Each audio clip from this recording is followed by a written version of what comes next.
فبأي آلاء ربكما تكذبان۔ نبی علیہ السلام نے ارشاد فرمایا کہ جو شخص دنیا میں دوسروں کی غلطی کو جتنا جلدی معاف کرنے والا ہوگا، اللہ قیامت کے دن اس کی غلطیوں کو اتنا جلدی معاف فرما دیں گے۔ اور دوسری حدیث پڑھ کے تو ڈر لگتا ہے۔ نبی علیہ السلام نے فرمایا کہ اگر کوئی بندہ دوسرے سے غلطی کی معافی مانگے اور فرمایا کہ اگلا کہے میں معاف نہیں کرتا، نبی علیہ السلام نے فرمایا یہ جو کہہ رہا ہے نا میں معاف نہیں کرتا، یہ قیامت کے دن میرے سامنے حوض کوثر پہ حاضر نہ ہو۔ یعنی دوسرے لفظوں میں اللہ کے حبیب صلی اللہ علیہ وسلم نے فرمایا میں اس بندے کی شکل نہیں دیکھنا چاہتا۔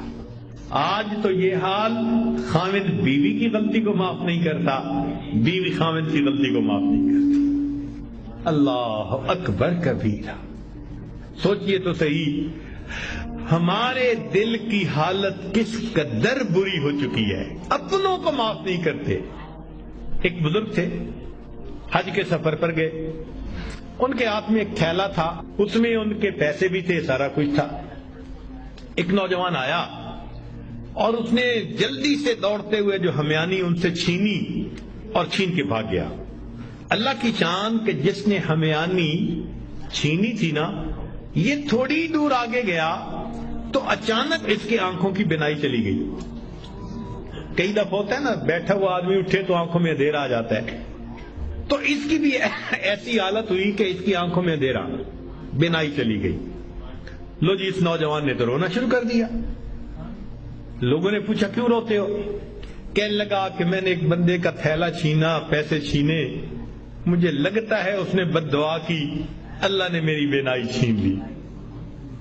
ان کا بھئی وہ بندے وہ کہاں ہے؟ کہنے لگا فلاں حجام کی دکان کے قریب۔ تو جب اس بندے کو بتایا کہ بھئی وہ بڑے میاں آ گئے، لوگوں نے بھی کہا معاف کر دیں، نوجوان نے بھی کہا پلیز مجھے معاف کر دیں، وہ کہنے لگے میں نے تو اسی وقت ہی معاف کر دیا تھا۔ وہ کہیں جی یہ آپ کے سارے پیسے لے کے بھاگ گیا اور آپ کہتے ہیں میں نے اسی وقت معاف کر دیا تھا۔ وہ کہنے لگے ہاں مجھے خیال آیا تھا جس کی وجہ سے میں نے اسی وقت معاف کر دیا تھا۔ تو لوگوں نے پوچھا کیا خیال آیا تھا؟ تو وہ بڑے میاں کہنے لگے کہ جب یہ میرا تھیلا لے کے بھاگ گیا تو میرے ذہن میں خیال آیا قیامت کا دن ہوگا اور میں اگر اللہ کے سامنے مقدمہ پیش کروں گا تو اس بندے سے حساب لیا جائے گا، اور جتنی دیر میرے اور اس کے مقدمے کے فیصلے ہونے میں لگے گی، آقا صلی اللہ علیہ وسلم نے فرمایا میں امت کا حساب مکمل ہونے سے پہلے جنت میں نہیں جاؤں گا۔ تو خیال آیا کہ جتنی دیر میرے مقدمے میں لگے گی، میری وجہ سے میرے آقا صلی اللہ علیہ وسلم کو جنت میں جانے میں دیر لگے گی، میں نے معاف کر دیا، نہ مقدمہ پیش ہوگا نہ میری وجہ سے میرے آقا کو دیر لگے گی۔ آج ہماری اگر یہ سوچ بن جائے تو ہم ہر ایک کو معاف نہ کرنے کہ ہماری وجہ سے تو ہمارے آقا کو دیر نہ لگے نا جنت میں جانے۔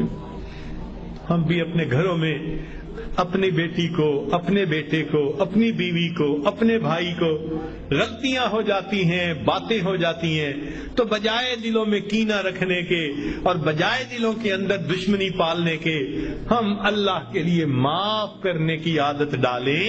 یہ نبی علیہ السلام کی عادت مبارکہ ہے۔ اللہ ہمیں اس سنت پر عمل کرنے کی توفیق عطا فرمائے، اور اس کے بدلے اللہ قیامت کے دن ہمارے قصوروں کو معاف فرما دے۔ میرے دوستو ہم اس کے زیادہ محتاج ہیں۔